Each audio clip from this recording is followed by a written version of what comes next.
couple of videos ago I was holding this lute guitar and I did get a couple of questions about it, so I thought to answer those. It is German, as people suspected. I did a full restoration on this. It was crushed. I had to recreate these frets down here and restore the peg box. It's got string so it can hang on my wall, which looks a bit unsightly. But anyway, yeah, it's one of my restoration jobs. And I had to color the rosette as well, and the end bit to match. Re-glue down the bridge. Did a lot of top repair on this. Some bowl repair as well with these staves or ribs. Yeah, this was fun, and I love finding these things in all conditions and working on them. They became very popular in the early part of the 20th century when the lute sort of died out in England and France and Italy. The Germans took it up and enhanced the playing scale of it. They added more and more strings. I think the 19th century lute got as many as 13 courses. Of course, the strings were in double, like a 12-string courses they call them, except for the top string, which was often referred to as the melody string, so that was kept single. And you may have seen some of the later lutes. They're real contraptions. I mean, they have very wide fretboards with quite a contraption of tuning at the end. And of course, the theorbo, the bass lute versions of them, have the extra extended fretboard, which gets quite long for those harp-like bass strings.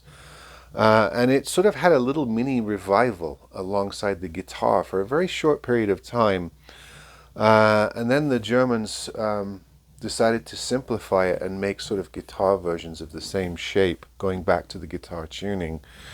Because the lute had started out with the same tuning as a guitar, fourth intervals and 1/3. And then over time, as it became more and more complicated to accommodate, a much more sophisticated sense of harmony and all the notes of the scale, including all the half notes, of course. The tuning system and the string inclusion got much more varied, so that you could play all keys on a lute. Because the early Renaissance lutes, you can only play certain keys unless you retuned it. And those who play lutes know all about tuning them. You spend more time tuning them than playing them, is the old joke. So the tuning systems got fairly elaborate. I think one of the during the French period, when you had a lot of famous lutenists writing for the lute, it shifted to sort of a D minor kind of tuning, and then as the Germans got hold of it, they made complex tunings, with composers like Kapsberger, some of the later lute composers.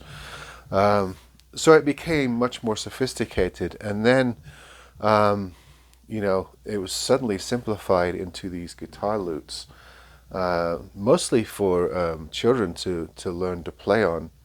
And a ton of them were made in the earlier part of the 20th century, before the Second World War. And after the Second World War, there was an abundance of these. And when I started doing eBay, right at its inception, somewhere in the late 90s or early noughties, there were quite a few of these floating around that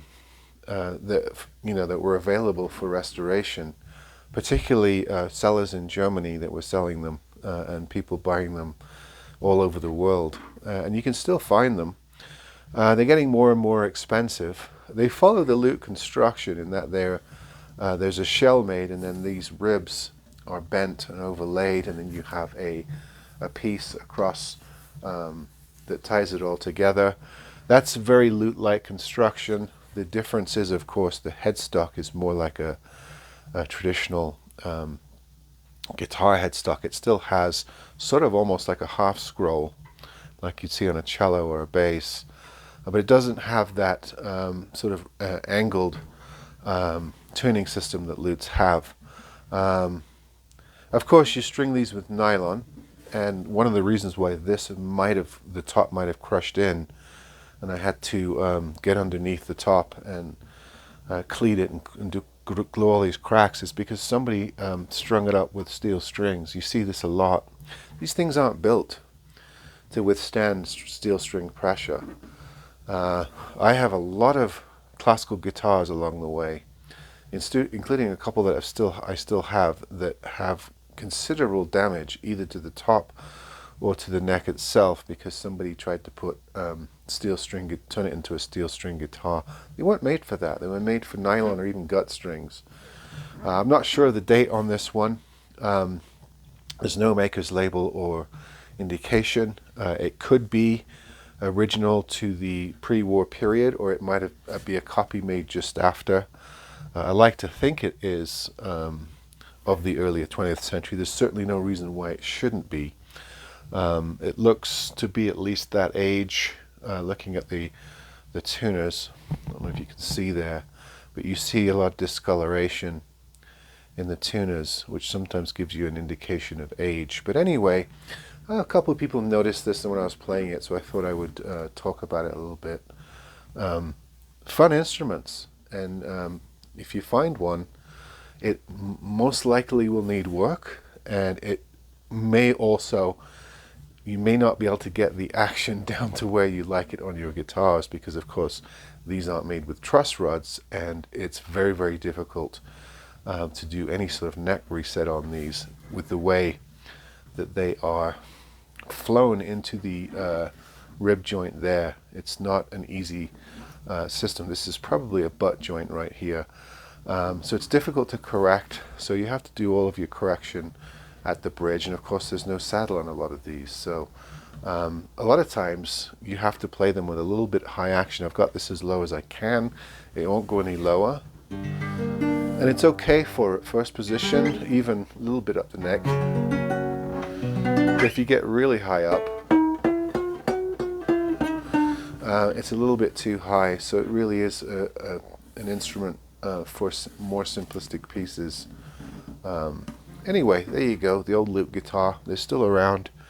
I don't know if people are still making them today. I suspect there are a few boutique makers that are making these, but most of the ones I find are fairly beat up and need work to get them playing.